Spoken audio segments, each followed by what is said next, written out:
Hello, and welcome to Royale Without Cheese, our bi-weekly podcast in which we will discuss both the classic and the unknown of Hollywood and foreign cinema from the then and now.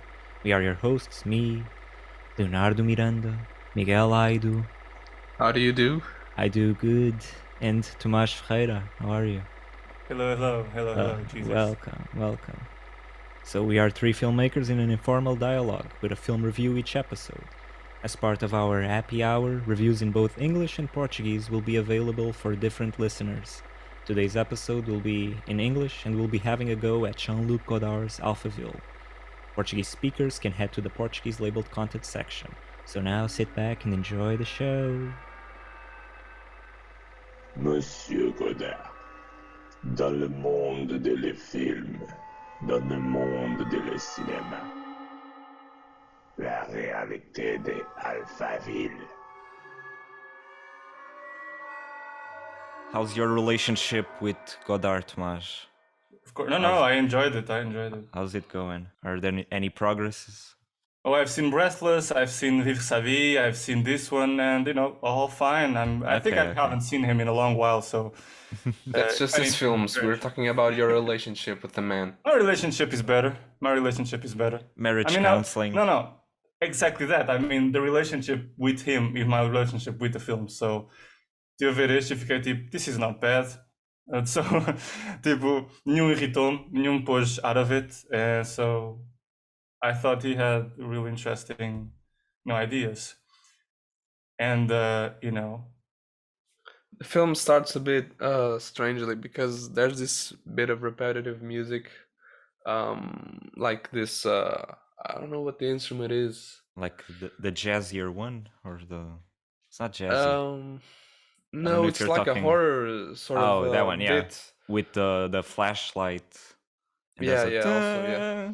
Yeah. But I mean, it's used so much in that beginning that almost becomes a parody. I mean, it's strange. Yeah, I don't know But- what he's thinking, but Yeah. But I alone think he's as the thinking- bit is kind of, it evokes a sense of dread, which is nice. well, to me, I think it's that flashing light is really his recurrent reference to Alpha 60, really, because that flashing light is really the computer itself uses. I mean, you can really kind of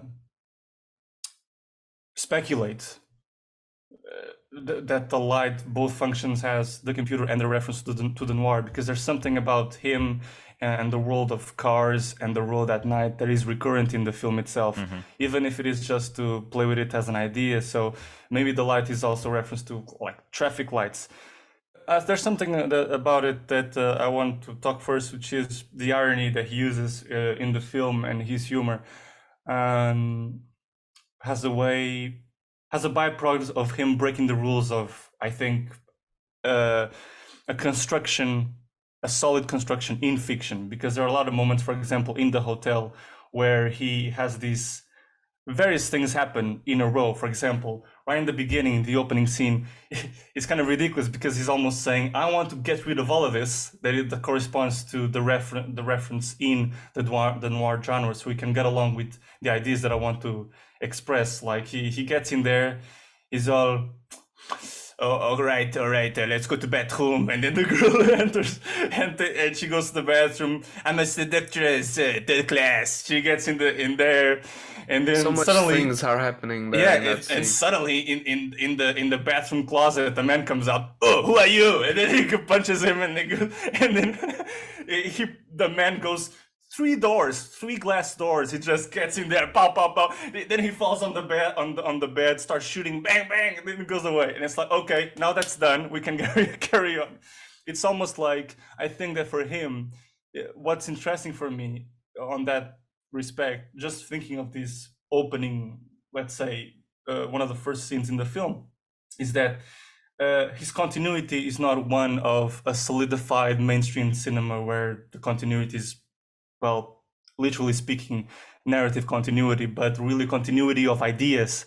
I think that's what I find is so interesting. And he leaves it to the bare bones of the ideas that constitute the noir genre. We have the masculine, macho man, kind of hero who needs the kind of female pinup girl there, the sex element, and then the villain coming in, some touches, almost like bam, slam, goes away, the bad guy. It's almost a comment on, so cinema can tell the truth, it needs to lie, it needs to make a fictionalized construction, I think. And in that sense, I think I haven't seen, more Godard films to establish this, but I think that this film in particular is interesting to this point of the idea, because in terms of the lie to tell the truth, because this point that I'm trying to make very much connects with this idea of the dictionary there is in the film. The dictionary that the state gives out to people, it's in every single room and tells you every word you need to know. And every day you get less words. It's almost a comment of Godard on cinema has state of things, or mainstream cinema, that people have become so accustomed to a certain set of rules and principles and a language that is cinema, that whatever is beyond the poetry kind of loses. I think you lose the poetry and you get less and less words day by day. So, he's coming out from a different, I think, approach to cinema, and that's his comment. And that's how I correlate what he does in his more risque moments of the film, his more risque cuts with the context of the film. Yeah, I think that's interesting. It reminded me of a comment I have for The Woman Who Ran, because, well, I'll explain it later, but it also has to do with how Hong Sang-soo changes a bit of the way he tells the story by using the zooms instead of changing to close-ups. But regarding Alphaville, I mean, there's also the case where there's these shots of them where the camera becomes basically the point of view, and it's really interesting to see how suddenly the characters stop looking at they look at each other but not to the camera, but then suddenly Godard uses the camera as a point of view, and you see them just face to face, and it's a really interesting shift from what you'd been seeing up until that point, directing wise, specifically. Yeah. And there's also an interesting thing, because there's these shots of the characters going into the elevator, and it's interesting because there's one where he goes down, and it's like a tracking shot, I think back, but then you see the elevator on the left going up as well, so you know the cameraman was in the other elevator. And because I was thinking how they did that scene, but then I realized, yeah, that was the second elevator. And that was just trivia. Speaking of elevators, there's a really interesting shot. He has those ones in the hotel where he follows them in a handheld shot, and then the camera stays out and the character goes in, goes out. And then there's one in particular where he fights off a couple of goons that pull him into an elevator in the building with the scientists, and then you don't see the goons anymore, they stay out of frame, and you just see the figure of just going in and out of frame. It's just ridiculous, but it's very funny. Yeah, that's interesting though. Yeah, because once again he just strips it down to its bare bones, and I think right after that he pulls the goons out, shoots one of them, and you just see kind of the goons' expressionless faces with blood dripping down their face. It's really not stylized, not or it is exactly that, stylized actually. Yeah, it's very stylized. Yeah. You just don't get the whole choreography, I guess. Yeah. I guess you just get the burns.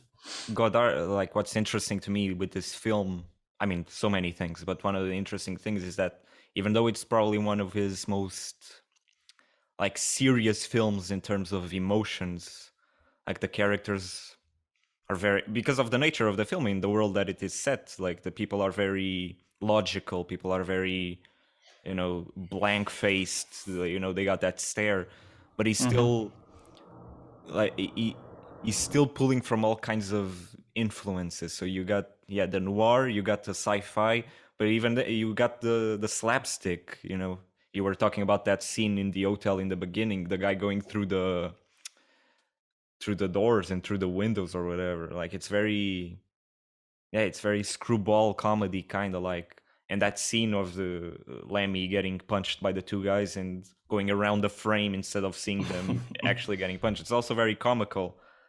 But I don't know, I think it's interesting how he doesn't shy away from pulling from anything, sometimes maybe to his detriment, but I think I respect it a lot that he just puts his films in this kind of amalgamation of styles and ideas, sometimes with more success than others, but still interesting. Yeah, in some corners of it, I do think that has a general comment to that sometimes to his detriment, he in certain moments it doesn't work so well. I think that like I've been explaining, I do find his ideas daring and interesting the way he expresses them and puts it out there. But sometimes I think he puts his ideas in front of the narrative, which can be an ambiguous, a debatable comment. But for example, there's some things that it's just a matter of balance. He could, for certain instances, and for example, mainly the protagonist, just finely tune a bit the balance between being daring and ambiguous about it and experiment with ideas, and at the same time add a little bit more development to the characters. For example, the daughter of the Professor Von Braun coming in at the beginning and having an interest in Lemmy Caution doesn't really add up to me. It's not really never explained. Their relationship is, she just pops up and doesn't make much sense. And then the way the scientist just invite him on a guided tour through the facilities and do a long exposition on their plans. Just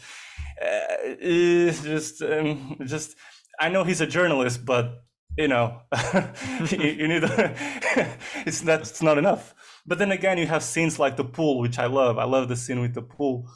I think it's like it's both beautifully shot and full of thoughts about people and governments. I think he just in one scene because he's basically saying this is one of the first instances that he actually criticizes or puts in question the regime in this film, because essentially what we have here is an execution scene that for this government, this regime needs to have this pool spectacle.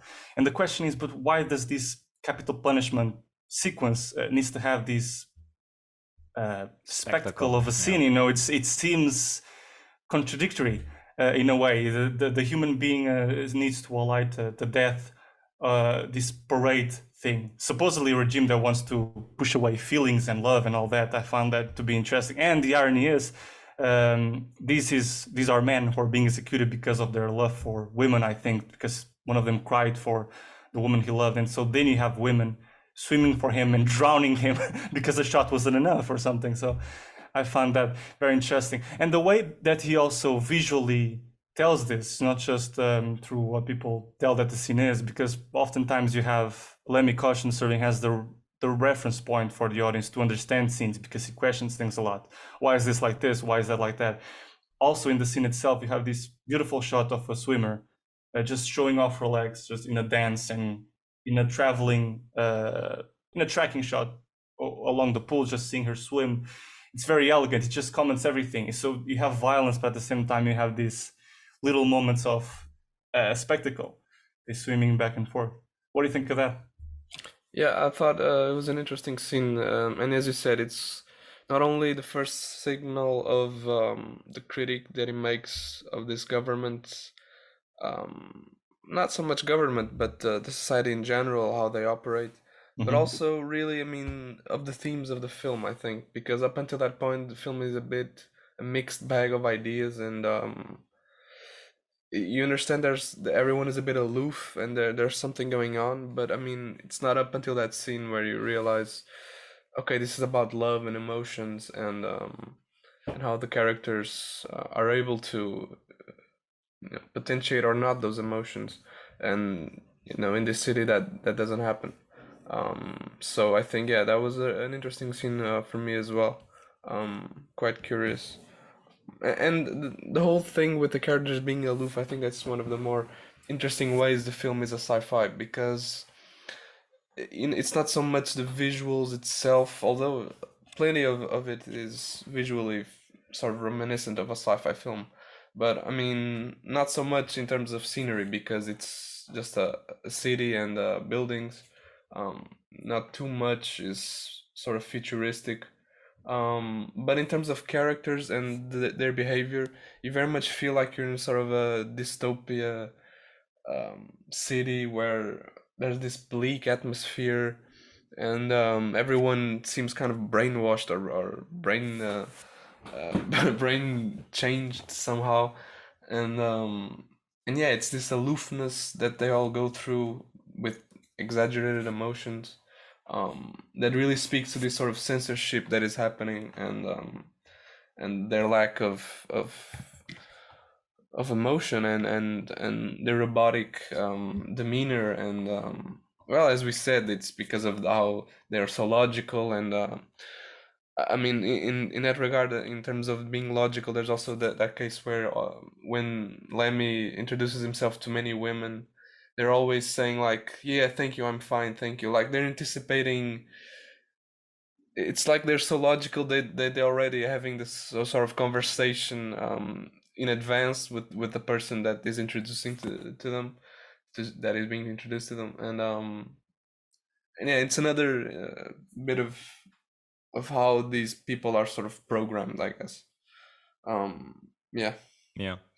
I also think his focus on like these modernist architecture, the architecture of Paris in the 60s, mainly the places he chooses to film, it's very smart to put this cold society that he's trying to build in this faraway galaxy. It really speaks at how like you don't need that much to make a sci-fi. You don't need that much to make a film. You just need to know where to point the Yeah, I camera. thought that as well. Yeah. And a cheap fan to pretend it's a supercomputer. Yeah, cheap fan, some headlights. No. The man and the guy with saying the man with the throat cancer. I think exactly. He truly has, I think, throat cancer or something. Yeah. He had like this. He's a person with a voice changer who needed to speak I think he had a box or something. Yeah. I mean, that's supposed to emulate the computer, right? Yeah, The yeah. robotic. Yeah, but it's kind of. Sometimes can be a little overbearing, but it is a very interesting choice. It's interesting. And he's reading these quotes from books and poetry, but it's so mechanical. I don't know exactly. I think he's reading from Jorge Luis Borges, some of his yeah. the quotes, which is interesting. I thought it was interesting because most Godard films do have that narration, and usually it's Godard himself just talking about philosophy and art and all that stuff, and it can be again a little annoying because it's very overly intellectual, a guy kind of showing off his of course intelligence. I still think he says interesting things, but I think here it's interesting that he uses this unfeeling machine who's just quoting for the sake of quoting to to comment on how even art and the appreciation of art can become like a mechanical thing that is meaningless. Seems like almost like a unconscious self-critique of Godard to himself. But maybe it's a very interesting idea. I didn't thought of that. Yeah, cool. And it's also, it's like you're using art. It's like this love letter to art, because you're saying that at its core it can describe nature and life and reality, and a machine could use it to speak its ideas without needing to speak normally. So art is enough, and I think that speaks a lot to his appreciation of art. I think it's one of the most like optimistic films by Godard, because the ultimate belief is that art and poetry or whatever can save the world. Like literally he saves the world by the enigma that the machine can't solve. Is the answer is poetry. And I think that that's very optimistic. And also interesting is that usually in noir films the detective, just like here, is the cold guy, no feelings, no emotions. But here he comes as a representation of art itself. He's the guy who's like saying these poetic things to the machine, like what lights up the night or the darkness, and he says la poésie, la poésie, or whatever. It's like very poetic guy. Yeah. And I think it's interesting because usually in noirs, this type of character is like the pragmatic, just Yeah, hard boiled. Just want a little bit of action, a little bit of girl. You know? exactly. Here it's Yeah. much Yeah, it's a different dynamic. switched around. Yeah, I mean, he's basically acknowledging that art, we all know that art describes life, but here's is sort of confirming it and saying, yeah, that's true. And I'm gonna use a futuristic machine to make my point. But what I thought was also quite engaging was this sort of hive mind feeling you have from the people at Alphaville. You think, because they're so logical and to a certain extent programmed, it's like they're all one person. It's like their collective mind, and Yeah. it's like Caution, Lemmy Caution against Alphaville as a whole.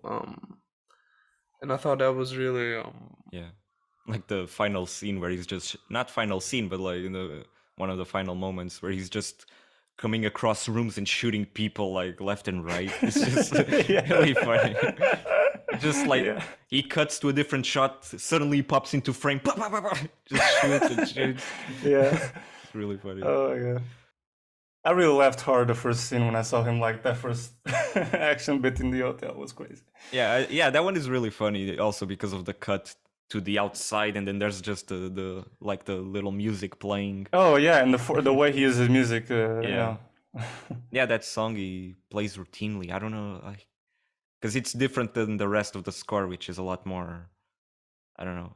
I think that sometimes the music can be overbearing, and it doesn't put it in the right place. And even the sound sometimes there was a bit even in the corridor handheld shot where we were following him with a hotel kind of worker. There's a moment that the sound goes down.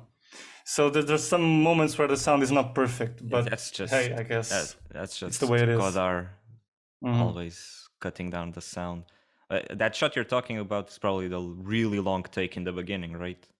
Where it's like 4 minutes. I think he's actually leaving he was inside his hotel apartment, then he leaves. Then he goes for the elevator. So yeah, that's when I find funny how the people are always going for his suitcase, but he just pulls away from them, and nobody kind of she doesn't say anything. It's like, okay. Yeah. Actually, we're talking about machines, and I think this is a really interesting point to come in and talk a little bit about what I find is one of the main ideas in the film as well, and regarding the relationship of people with the machine and them as a whole. I think that ultimately Godard, for me, what he's trying to also think about or say is that if you have a ruling machine, does it rule out the inventor of said machine, who is also the people in control, the people in power? Which is an interesting question. I mean, power presents himself to the people of this society, presumably, has being ruled as well by the machine they themselves created. They are obedient. Because every decision is calculated, organized, put together, and you feel like they are all as well ruled by the machine. But effectively, they're not. And they actually decide, that's the word used, they decide to invade the Outlands, and which is a decision based basically on fear and rage. And they do say themselves that they are the invisible part of Alpha 60. They are Omega Minus, like this new project. So it's interesting to feel like that there's this lie behind power. And that essentially he's saying that society is a weird herd. I think society is this weird herd, this bundle of people who, if within any social and socio-political construct, if it lives long within its rules and principles, within its machine, it won't really question it, but it will only support it by saying because, instead of asking why. It just justifies why things work as they work. I think that's somehow the idea of what he thinks of capitalism, the way he keeps going back to it in his other films, because he always has like journals and magazines showing pinup girls and ads, functions the same, because capitalism in a way has this invisible way to operate our minds with advertising, so we feel the need to buy stuff, and then you have, of course, how to foment competition in the workplace. So I think there's this, you start thinking about this invisible machinery that governments have to control people in an invisible way. It's not as direct as a dictatorship.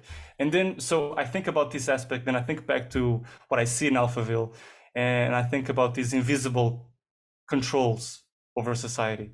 The machine functions in a way, and for me, kind of in the same way, and how the government, how the people in control want to sell this lie that they themselves are controlled by it, is an advert. Let's say it's like because in actuality are not controlled by it. They make their own decisions, and so this idea makes us feel society, makes us feel people. I hope I'm not sounding too pretentious, but this is legitimately what I thought. Yeah.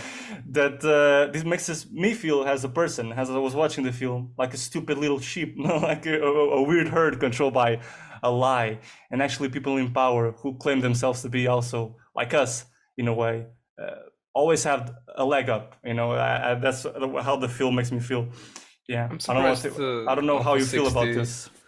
I was just gonna say that I'm surprised Alpha 60 doesn't quote Foucault, because Foucault is all about the relationships of power and and so I mean, and plus he's also French, so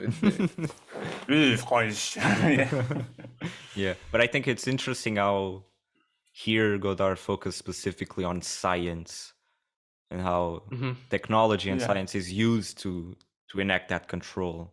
He keeps cutting to the flashing of the equations, keeps cutting to like power grids and stuff like that. He's always like putting that, the oppressiveness of the logic itself, and how that is used to justify creating these hierarchies between the people who are smarter than everyone else, who know the equations, who know how alpha works and maintain it, and everyone else who's just like, you are ruled by it. I think that's interesting, because it's a specific way of putting that forward instead of just general. Yes. I think another way he does this, that is another sort of on the nose way in which a film is a sci-fi, is Lemmy actually goes to scientific institutions and places, like the linguistics department, like I don't know how to say, like linguistics institution or institute perhaps, and then the sort of dissuasion department or something.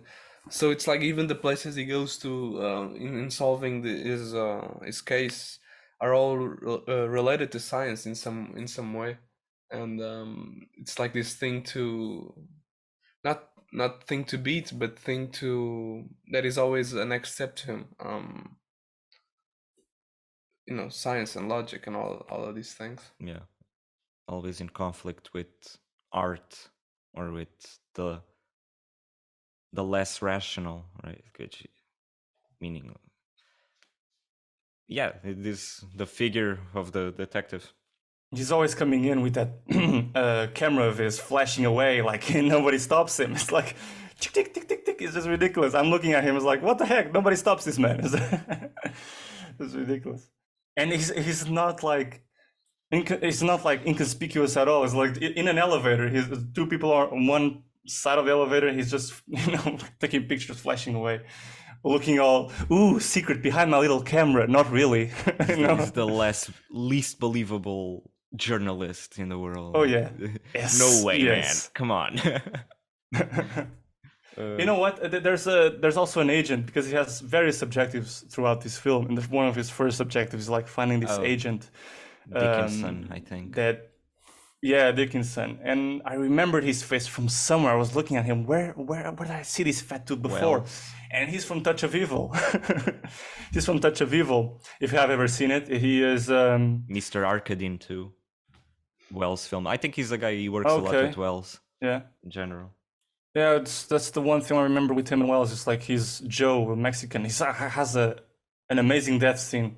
If you haven't seen the film, little spoiler alert. But yeah, it's a very cool one. And we haven't talked about Natasha von Braun. I wish the film focused more on their relationship. and developed it a Yes. bit more. Me too. I mean, conventionally. I know that asking Godard to do that is, a fool's errand. What are you doing? No, I'm not going to do that. But I do think there's something there, and he does a lot of great things that I love throughout the film. I feel like there's something missing, especially in the middle section. Oh, Where I feel definitely. like she disappears a bit. If you're going to introduce her like that, just falling off the sky, like in the beginning, then you always presume that somewhere in the middle you're going to justify, okay, what's the mystery behind her coming here? Because it is legitimately interesting that the daughter of this inventor, the bad guy, essentially comes in. I just wish, because it wouldn't really cost to make these, balance. Other filmmakers have done this balance between being ambiguous and daring and experimental and having a compromise with, let's say, the narrative and developing characters further and the relationships. But he doesn't really seem to care all that much. Although I think perhaps this film is one of those that he goes the extra mile, perhaps. I don't know. I think what he has that other filmmakers don't have is a way of filming things that kind of compensates for the fact that in the text or like in the narrative itself, there's a bit of more. That is true. I agree. The conventional way of doing things is not there, but like the first meeting between them, I think it's so well done. Like, because you have the contrast. You see Lemmy Caution interacting with Beatrice, right? Is the third class seductress, and he does the same thing. Like they're walking around the room. Then she sits down, and the camera slightly moves to the side, and then moves back to him, right? And he's taking pictures of Beatrice. And the camera always stays on his profile. We see her from the front, but kind of from a bit far away, right? Like it's a medium shot.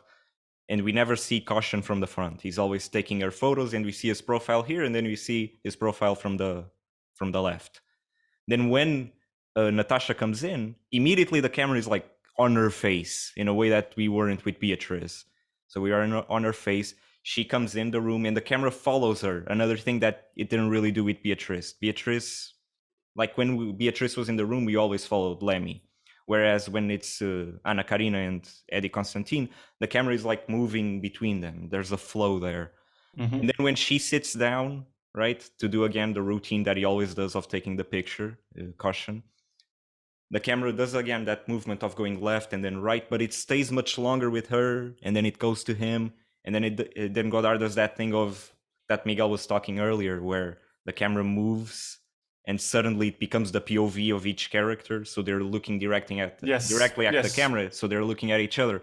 So that's something that there we see, oh, they're falling in love or whatever, or she's becoming more conscious, because Beatrice didn't do that like they didn't share that look. And the camera didn't follow Beatrice. She was much more mechanic. And I think that's interesting, of showing that difference in how Natasha then is special. Yeah, definitely.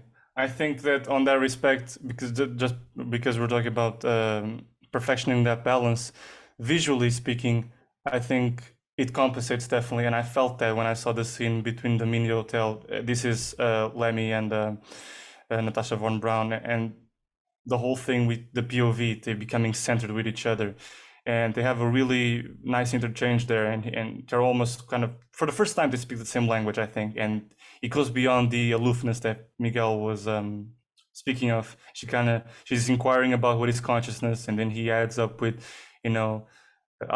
missing consciousness is death in conversations, and death in conversations, it's a very interesting idea, because it can lead into many ways. I mean, if you think today about social media, it kind of functions as a machine, and death in conversation. I think conditioning what you say, how you say it, how you write it, and especially today, or sometimes I feel overwhelmed with the amount of images you are attacked with. There's so many images everywhere, so many advertising, so many stuff. Yeah, it's just hard to avoid these things, even if you're very conscientious about it. You're very bombarded at the same time, and it's hard to distinguish what is good from what is bullshit. I think that's what's interesting about the film as well, is that yeah, you start thinking about those things. How in the film, people just take it as granted that, you know, alpha is this thing that controls the world. They just take it as granted that this is how the world is. And like, we ourselves, how do we, like, what are the things that we assume as, you know, as implicit, as things that are just the way they are and they in fact aren't? I think that's interesting. You're saying, I mean, it's a very optimistic film, and I mean, I think that's right because, I mean, one thought that came to me, sort of a question, was like, with a utopia, because I imagine this became a dystopia, but at first it was this idealized place, so you know, it started honestly, let's say. But would this place really give up on there being emotionally charged and driven humans? And I mean, and Godard's answer is no. You know, no, it can't reach that because I mean, it's something we can't lose, and we start with having someone from the outside, which you might say, okay, maybe because they're from the outside, they haven't really been subjected to Alpha 60, so okay, maybe it's not a good example. But then you have Natasha, which is from there, and she clearly starts to change, and she becomes this beacon of optimism and hope for emotion, and it's really interesting how she starts to manifest these changes. Like when she says no, she says yes, but she nods no, or sometimes reverse. It's really interesting, these little signs. Yeah. Also, the final line, I think is I really like the ending of them on that road. Again, the way he films it. Yeah, these 1960s new wave films have this look that really fit. Here, Godard really uses it well. The contrast is very big, and I think her final line is "Je vous aime," like I love you, but she uses instead of saying "je t'aime," she says "vous aime," so it's like more formal. It's like she's still coming to terms with becoming an individual, and she's still in this very rigid way saying "I love you." Even what we were speaking of, the unconventional, I miss something a bit more conventional between the two main characters specifically, but I know that Godard wouldn't be able to maintain all these interesting ideas and all these interesting perspectives and approaches if he was trying to make something more straightforward and more in a conventional way. And it's one of those things, you just kind of gotta take it as it is, Yeah, I agree. because I think, yeah. it's the best. It's it's the context as well of when he was making it, breaking from Hollywood while still being connected to it in the sense of having this reverence for the Hollywood model, but at the same time wanting to approach things in a different manner. Yeah, I mean, I think sometimes it's a bit, oof, I think it can be a bit confusing, especially with the ramblings of Alpha 60. But it's one of those things. I think you can let it go because it still makes sense within what he's trying to accomplish with this machine, and how he picks up things from a long time ago, and from artists and poets. So I mean, not everything is straightforward and easy to read, but most of it I think is, and yeah, as like we said, it's an admirable effort, and a very original way of making a sci-fi film. I thought, yeah. Yeah, funny enough, I think that to bridge the two films that we are reviewing today, I think that Sang-soo and Godard, immediately there's three things I find, both on a surface and more profound level, three things that I find connect them. For example, they have this grip for a certain visual realism, but that stands from, well, they've used two techniques that really stand from like documentary filmmaking, because particularly in the 60s, as we know, they start going out with cameras, technology is advanced enough so sound can be out there and record. So you have the handheld and also the zoom shots. So, we have Sang-soo using zoom a lot, and here Godard used the handheld. They almost seem kind of brethren in that way. And also the irony that they use. I think Sang-soo uses irony also in his own way. And then thirdly, the other thing was the urbanism. I think that they film buildings in a very particular way. I think that's also where the connection lies. As Godard has his own particular way of shooting buildings. Often there can be a handheld shot of it, their dimension, how the lines crisscrossing function. And then with Sang-soo, I think there's something very human about his buildings. Almost something Greek about them, in the sense that the relationship with the buildings is a human relationship. It's all very horizontal, I find. And also perhaps because of his so perfectly framed shots whenever he has a character center frame. Yeah, I think visually, sure, I can see that. I mean, this film, I think Godard's film is much more cryptic than anything you could see from Hong Sang-soo, because Hong Sang-soo is very, direct. I'm not sure what the word is, but Oh, for sure, different. I'm just pinpointing. yeah. three. But yeah. No, I understand. Yeah, but I was just thinking about how they are similar and how they are not, and I mean, whereas Godard is much more cryptic and his dialogues seem almost absurdist, Aung San Suu is almost the opposite in that that is completely naturalistic. Yeah, naturalistic, humanistic. One last, there's a line though that Caution says that I love. He says, "Yes, I'm afraid of death, but for a humble secret ancient, that's a fact of life, like whiskey. And I've drunk that all my life." That's such a great line. Je pense que tu veux détruire la barrière. Right, well, that's all for today. If you'd like to reach out and suggest a film for the next episode, you can find us on the podcast official Instagram and Facebook pages. Thanks for listening, and see you next time.